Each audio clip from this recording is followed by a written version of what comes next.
So I've got a short update on Sonia court case that is still underway. So charges of contempt of court concerning access to the children and undermining the president when unable to stand, resulting in a single docket with a sole charge of cybercrime.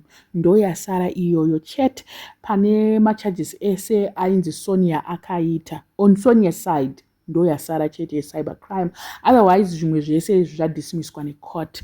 So pa cyber crime yacho yoyo, it's likely that she's going to be told to offer an apology, a public apology or something like that, then zvobva zvatovharana. Yamai vacho iyo ndo inenge yefraud iyo ndo inenge ichakora muto.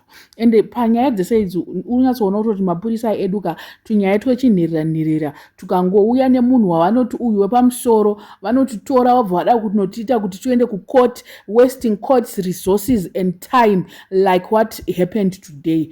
Kuti nyaya dzimwe dzinhu dzaifanira kungoperera kunzoko dzisina mbobvira dzaendeswa kucourt. But anyway, kana vapiwawo madhollars vanoita sei? Handisi kuti vapiwa madhollars, but pamwe ndozvaitika, ndozvandiri kuitawo kutaurawo kuti zvimwe zvacho vanhu vanenge vabribwa and then vamwe vanhu vanenge vachida kusetawo mascores avo vobribha vanhu voita kuti nyaya dzacho dzizokonzeresa dzapinda kwadzanifanira kusatombopinda. Ndofunga jaji atongoti oko ndochiko ichi chandiri kunzi nditonge panapa. Munoziva pane dzimwe nyaya dzekuti koti soka inosarenda ingoti nhai vedu we kungoti ndiwiki neurega itingoita chete.